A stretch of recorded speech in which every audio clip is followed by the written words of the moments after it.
Buonasera, benvenuti a TG Sicilia, vediamo insieme le principali notizie. Il massacro in famiglia di Altavilla Milicia, la coppia di Palermo accusata di complicità nella strage avrebbe istigato il muratore che ha ucciso la moglie e 2 dei 3 figli convinto che fossero indemoniati.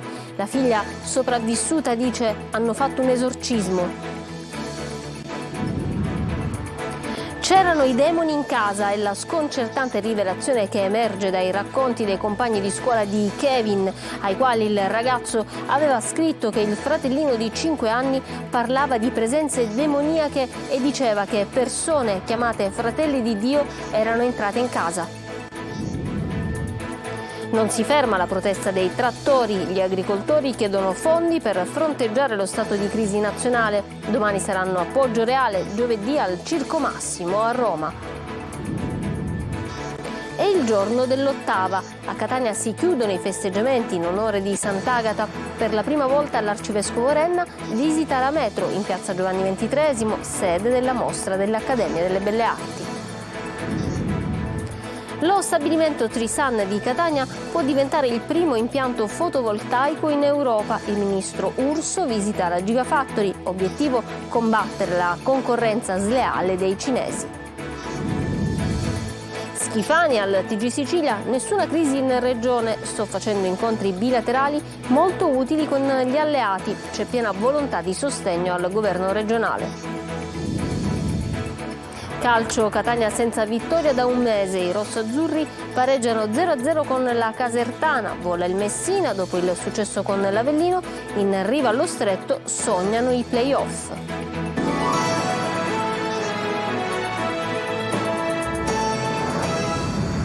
Bentrovati. L'ombra della setta e del fanatismo religioso all'origine del massacro di Altavilla Milicia. Fermata una coppia che potrebbe aver istigato l'uomo a uccidere moglie e figli per liberare la casa dalle presenze demoniache. Ci dice tutto Luca Ciliberti. Il fanatismo religioso, le ombre di presenze demoniache in casa, i sospetti sulla setta e il ruolo di 2 presunti manipolatori, tutti ispirati da un fantomatico santone, guaritore ed esorcista che attraverso proseliti online afferma di essere in grado di scacciare il demonio. C'è tutto questo nel racconto della strage familiare compiuta da Giovanni Barreca, un muratore di 52 anni che ha massacrato la moglie Antonella Salamone e i 2 figli Emanuel e Kevin di 5 e 16 anni ad Altavilla Milicia nel Palermitano. E così il sospetto degli inquirenti è che il pluriomicida non avrebbe agito da solo. Con lui sono stati fermati Sabrina Fina, di 42 anni, e Massimo Carandente, 50enne campano. Lui disoccupato, lei piccoli lavoretti come venditrice online di prodotti alimentari e cosmetici naturali. Tutti sono accusati di triplice omicidio e occultamento di cadavere e da ieri sono rinchiusi nel carcere Pagliarelli di Palermo. Secondo gli inquirenti, Giovanni Barreca è stato probabilmente spinto a compiere la strage, istigato a uccidere moglie e figli dalla coppia che l'uomo, fanatico religioso, aveva conosciuto in una chiesa evangelica. I 3 si incontravano nella villetta di Barreca ad Altavilla Milicia, dove è avvenuta la tragedia, per pregare.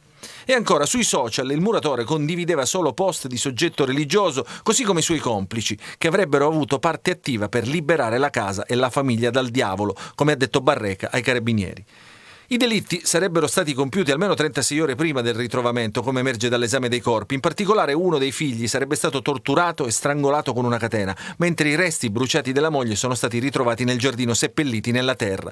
Ma restano ancora molti punti oscuri da chiarire. Cruciale per la ricostruzione di quanto è avvenuto in quella casa degli orrori è stata la testimonianza dell'unica superstite del massacro, la figlia 17enne dell'assassino.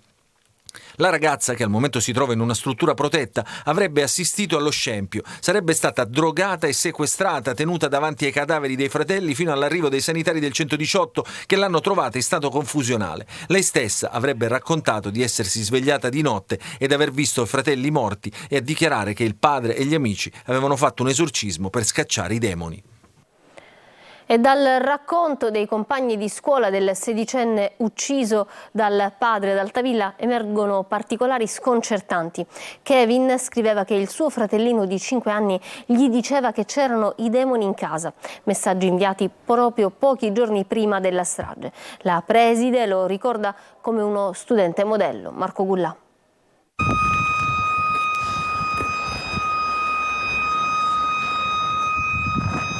Liceo artistico Guttuso di Bagheria, questa è la scuola che frequentava Kevin, il sedicenne ucciso ieri dal padre ad Altavilla Milicia. La sirena che suona dà inizio ad un minuto di raccoglimento per la tragica morte dello studente. Volti tristi, in pochi hanno voglia di parlare. Un compagno però rivela che Kevin scriveva che il suo fratellino di 5 anni gli diceva che c'erano i demoni in casa, demoni che avrebbero ucciso e distrutto la loro famiglia. Mi aveva anche detto, ha aggiunto, che erano entrate in casa due persone che, se non sbaglio, venivano chiamate fratelli di Dio.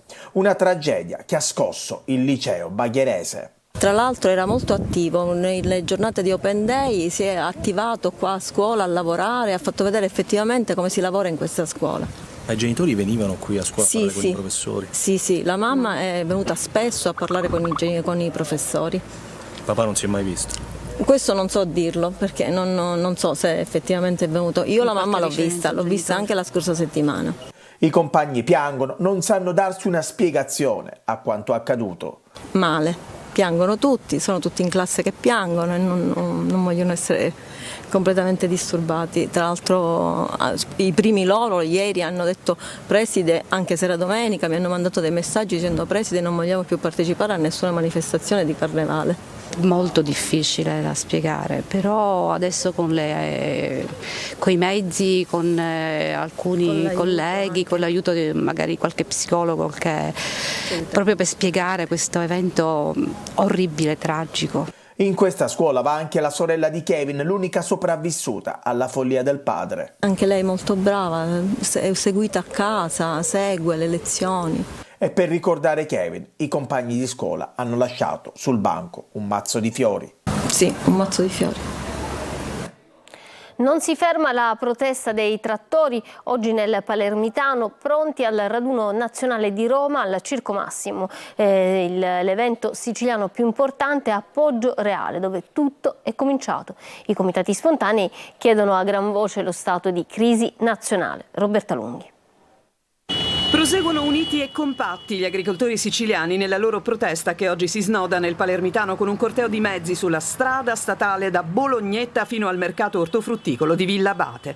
È la Sicilia che alza la voce, quella nata dalla disperazione di comitati spontanei che senza personalismi interni sono stati i primi nel paese a lanciare un allarme forte e coinvolgente, tanto da decidere di dare vita per domani alla più imponente manifestazione nell'isola, Poggio Reale.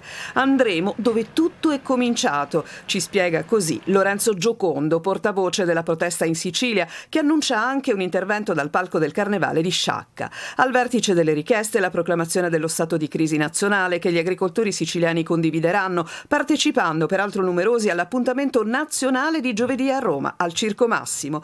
Saremo circa 1000, continua Giocondo, e di ora in ora si stanno aggiungendo presenze.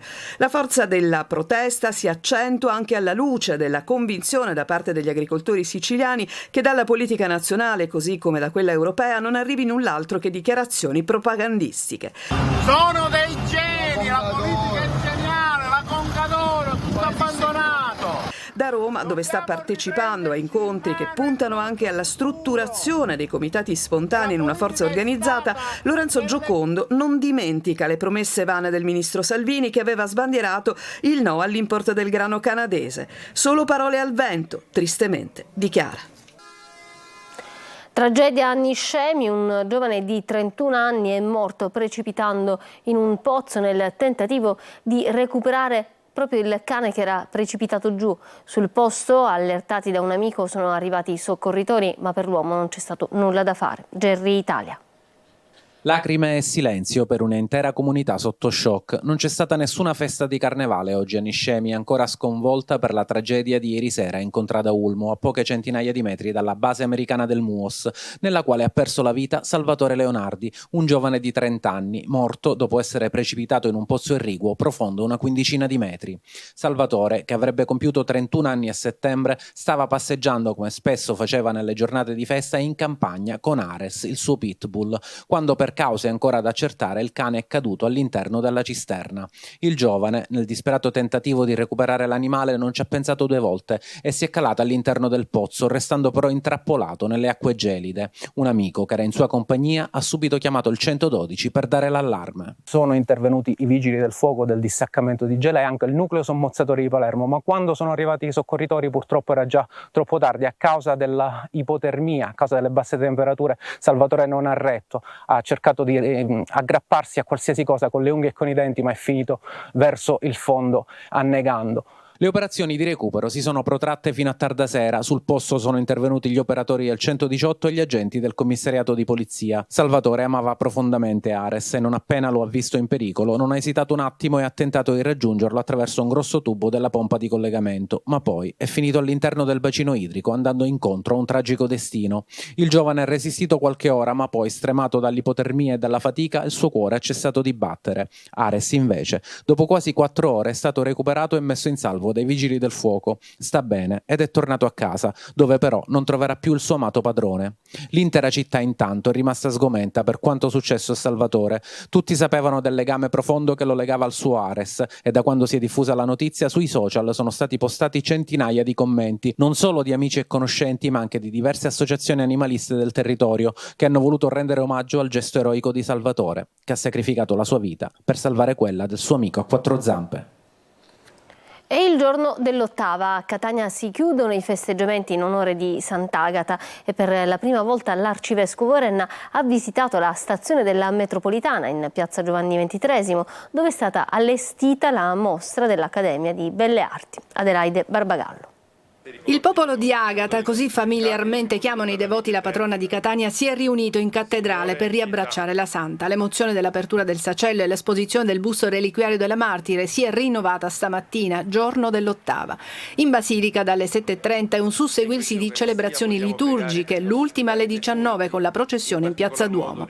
I devoti sono tornati ad indossare il sacco bianco, ad offrire fiori, candele, elevare preghiere e dopo le restrizioni dovute al Covid possono venerare e baciare le reliquie. È l'ultima giornata delle festività agatine di febbraio, poi l'appuntamento con Sant'Agata sarà in agosto. Saranno mesi carichi di attesa. I devoti devono dire a se stessi davanti al sacello di Sant'Agata, ma anche nel segreto del loro cuore, nella Quaresima che sta per iniziare fra 2 giorni, ma la mia vita è cresciuta grazie a Sant'Agata o ho vissuto solo una parentesi e poi ritorno ad essere come prima o forse peggio di prima. E anche quest'anno l'Accademia di Belle Arti ha voluto dedicare una mostra alla patrona di Catania con le nuove icone contemporanee realizzate dagli allievi ed ex allievi. Si chiama Agata in movimento, allestita alla stazione metropolitana Giovanni XXIII e visitata per la prima volta dall'arcivescovo Renna. Ritengo che una metro qualifichi una città, la faccia diventare più città, perché facilita i percorsi, riduce il traffico delle auto e permette di raggiungere dei punti importanti. Abbiamo visto la nostra metropolitana che proprio nei giorni della festa è stata super affollata, oltre 200.000 viaggiatori che l'hanno utilizzata per spostarsi e presto ci saranno nuove tratte. Abitualmente sono soprattutto i giovani ad utilizzarla, come ci spiega ancora Adelaide Barbagallo. La metro piace soprattutto ai giovani, sono loro a Catania che mostrano di gradire questo mezzo di trasporto. A rivelarlo il direttore della FCE, Salvatore Fiore. Questo è anche frutto, lo devo dire, delle convenzioni fatte con l'Università di Catania, il Comune di Catania e il Policlinico e poi l'iniziativa del Comune di Catania di Catania to Go che ha portato molti catanesi a poter avere la valenza di provare la metropolitana e capire la grande valenza che può avere muoversi con un sistema di trasporto rapido di massa come la metropolitana. Fiore annuncia l'imminente apertura di nuove tratte che collegheranno le periferie. Adesso siamo in fase di apertura di 2 importanti fermate che sono quelle di Fontana e Montepo, che collegheranno Fontana e il nuovo ospedale Garibaldi con la metropolitana, e poi Montepo, il quartiere di Montepo, che darà la possibilità a chi abita a Montepo di poter avere un sistema di trasporto rapido di massa che collega il quartiere col centro urbano con una frequenza di 10 minuti. E più o meno i tempi? I tempi sono quelli di marzo-aprile, siamo lì. Affollatissima nei giorni dei festeggiamenti agatini, 220.000 i viaggiatori che l'hanno utilizzata per spostarsi. Il 50% ha acquistato lo speciale abbonamento Agata Ticket di 5 euro. Se si fanno delle politiche per la mobilità sostenibile, in questo caso una politica tariffaria fortemente vantaggiosa come quella che abbiamo fatto per Sant'Agata, la gente è più propensa a lasciare la macchina e prendere il mezzo pubblico. E potrebbe essere una estate senza angurie quella del 2024. La causa è l'allarmante siccità. Uno dei principali produttori catanesi di cocomeri si affida addirittura a Dio perché dice: dalla regione riceviamo solo silenzio e a rischio anche il secondo raccolto di carciofi. Tonino De Mana. Ettari ed ettari di terreno a secco, dalla piana di Catania al Calatino, e non se la passano meglio le campagne del Siracusano e del Ragusano, dove si producono la maggior parte delle angurie siciliane. L'allarme siccità rischia di azzerare persino la produzione dei cocomeri, il frutto per antonomasia dell'estate. Basta osservare le immagini per capire la drammaticità della situazione. Di questo passo e senza pioggia, l'attuale raccolto si attesterebbe al 25% rispetto allo scorso anno, quando furono prodotti 1 milione di quintali di angurie, un meno 75% che non fa dormire i produttori, a cui non rimane altro che affidarsi al cielo. Sperando che il cielo, il nostro Dio, che ci aiuta a questa agricoltura siciliana che siamo a collasso. Una danza della pioggia, perché aspettavamo questa pioggia di ieri, di oggi, e oggi con questo sole non abbiamo avuto completamente pioggia in questa piana, nel Calatino non abbiamo nessuna pioggia completamente. Nell'immediato preoccupa anche la seconda produzione di carciofi prevista a metà marzo. La seconda produzione dei carciofi è compromessa perché i vasi siamo al di fuori dell'acqua, non abbiamo acqua per fare l'irrigazione e abbiamo questi problemi che la seconda campagna dei carciofi non la possiamo fare. Soprattutto nel mese di marzo fino ad aprile, sotto Pasqua, abbiamo difficoltà a avere un prodotto bello, eccellente come quello del carciofo dell'Etna.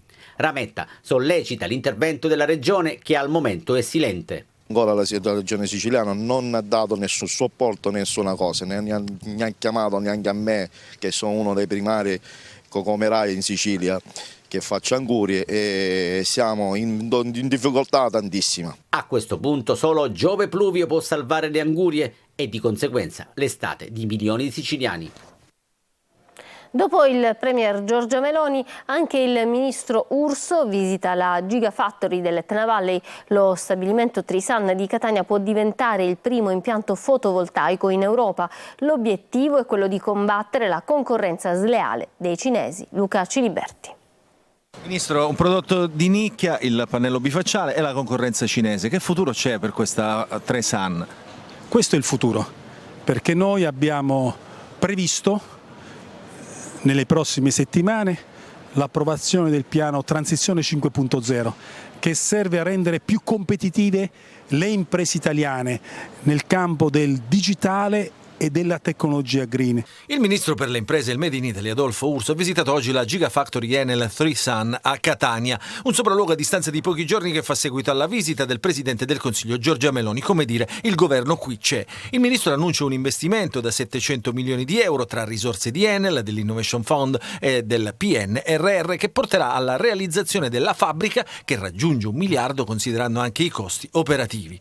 La Trisan a Catania oggi di fatto, per il tipo di pannelli che produce, ha difficoltà a stare sul mercato.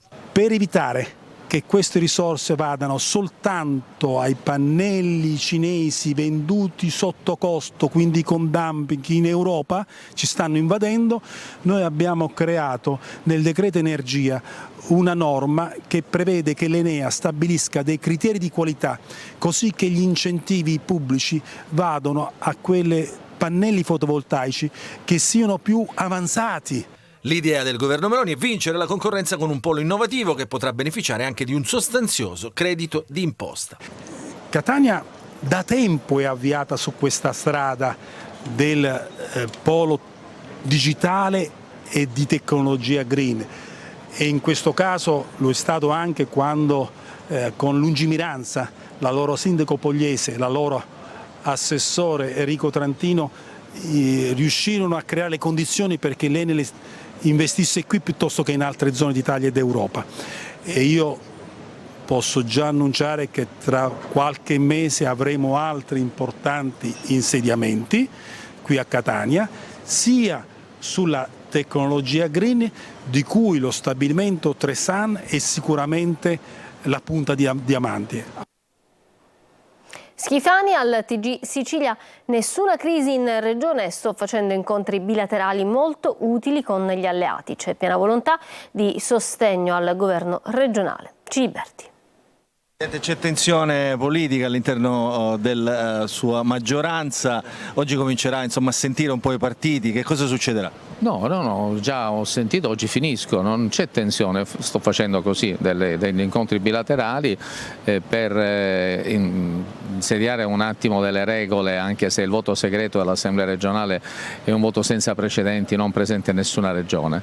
Andiamo avanti serenamente, ho trovato questi incontri bilaterali molto utili, trovo piena volontà di sostegno al governo, anche perché siamo chiamati ad adottare anche dei comportamenti importanti. Il ministro di Cattaneo ha dimenticato, a proposito dei riclassificatori, di ricordare il ministro Urso, lo ringrazio, di aver inserito in questo decreto una norma che consentirà al governo regionale di poter realizzare con più velocità i riclassificatori. Le province ormai se ne parlerà quando il governo nazionale e il Parlamento nazionale approveranno questa riforma, allora torneremo a parlare. Fino adesso ormai era capitolo chiuso, siamo tenuti al rispetto delle regole, alla scadenza dei consorzi, dei commissari che avevamo prorogato, si parlerà di legge del Rio perché siamo tenuti a farlo.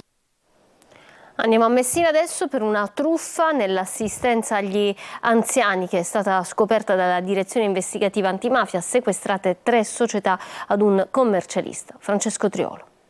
La vecchia società sotto sequestro, duplicata in una nuova almeno di facciata che si occupava di assistenza agli anziani. Questa è la truffa scoperta dalla direzione investigativa antimafia di Messina e messa in atto da un commercialista irreitano, Michele Nigrelli, 63 anni, che già lo scorso anno era stato destinatario di un sequestro record da oltre 12 milioni di euro. La nuova società, una casa di riposo, infatti era intestata formalmente a soggetti terzi compiacenti, di fatto replicava un'altra cooperativa posta sotto sequestro. Stessi locali, uguali anche alcuni dipendenti della cooperativa precedente che erano stati assunti dall'azienda sottoposta a sequestro. Nel corso degli accertamenti sono state individuate 2 imprese operanti nel settore edile e della consulenza fiscale, ritenute riconducibili sempre alle commercialiste in quanto il loro capitale sociale è risultato detenuto anche dai familiari di quest'ultimo. Anche queste 2 imprese, come la prima, sono state sottoposte a sequestro per un valore stimato in circa 200.000 euro. Il sequestro dello scorso gennaio aveva interessato invece 7 attività imprenditoriali attive nei settori degli studi professionali, della lavorazione della ceramica e del vetro, edile, di assistenza a favore di anziani e disabili. 25 fabbricati, di cui 2 appartamenti di pregio nel centro storico di Palermo, terreni, un'auto e rapporti finanziari. Ci fermiamo per una pausa, tra poco lo sport e la serie negativa del Catania.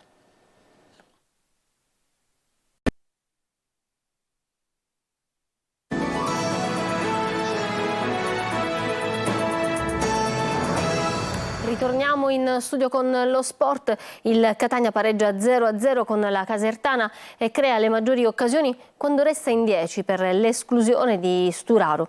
La vittoria manca ormai da un mese. Marco Carli.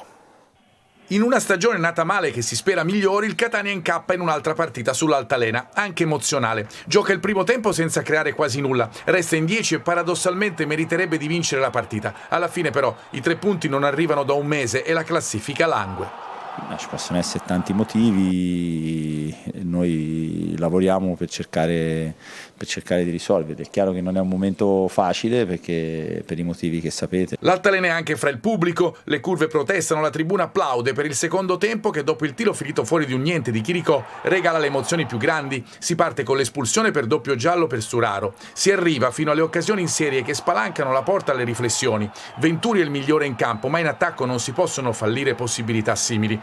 Cicerelli soprattutto, ma anche Di Carmine comunque sempre pericoloso. Meno Costantino, che a Picerno si era divorato 2 occasioni e che invece pesca bene l'angolo con la Casertana trovando il riflesso del portiere. Ecco, questa tendenza a non concretizzare va cambiata anche in vista del ritorno di Coppa con Rimini. Sturaro ha fiducia. Questa squadra io l'ho vista, la guardo da metà dicembre e spesso da tifoso ho visto una squadra fragile, è una squadra che può prendere gol in qualsiasi momento, che ha preso buchi in qualsiasi momento. Ecco, questo secondo me non può accadere. Oggi il primo tempo è stato così, no? Noi siamo alla ricerca di questo, dobbiamo continuare su di questo e poi da questo mettere dentro tutto il resto. Il lavoro è tanto, ma abbiamo voglia di fare. Con la vittoria di Avellino il Messina porta ad 8 i punti di vantaggio sulla zona retrocessione. Dopodomani nel turno infrasettimanale giallorossi impegnati al Francoscoglio contro il Sorrento. Sergio Colosi. Ad Avellino il Messina ha messo un punto fermo nella corsa salvezza, ma non solo, perché alimenta il sogno play-off, inatteso ma legittimo per i numeri di una classifica senza precedenti negli ultimi sofferti campionati di Serie C. 8 punti di vantaggio dai play-out e 4 di ritardo dai play-off dopo la brillante vittoria di Avellino, la quarta in 5 turni. L'ha firmata un protagonista a sorpresa nella metacampo avversaria, quel Marco Manetta che in una domenica di assoluta emergenza ha guidato il suo reparto con esperienza e concretezza. Difesa e contropiede nella partita del Messina che ha sofferto tanto, quando è servito ha fatto le barricate, ma ha creato le occasioni migliori, una su tutte, quella clamorosa dell'ex Plescia, che non ha ripetuto il gol decisivo dell'andata. 1-0 comunque il finale, come lo scorso 1 ottobre. I giallorossi raccolgono 6 punti contro i campani e si avvicinano all'obiettivo. Modica ha speso parole di elogio per il suo Messina. Sono stati bravi ragazzi, veramente mi stupiscono sempre di partita in partita. Adesso stiamo facendo una bella striscia positiva di risultati, hanno acquisito una grandissima e sana consapevolezza delle proprie forze, delle proprie qualità e la cosa più bella è che lo si vede dentro il campo, che a me fa un piacere infinito, che li vedo divertire attraverso il lavoro e che dentro sprigionano empatia tra di loro. Mercoledì si torna in campo per un turno infrasettimanale. Al Francoscoglio ci sarà il Sorrento. I numeri dicono che non si giocherà soltanto per la salvezza. Bene, questo era l'ultimo dei nostri servizi. Io vi lascio alla programmazione di Antenna Sicilia. Da parte mia, dei tecnici della regia, un buon proseguimento di serata. Arrivederci.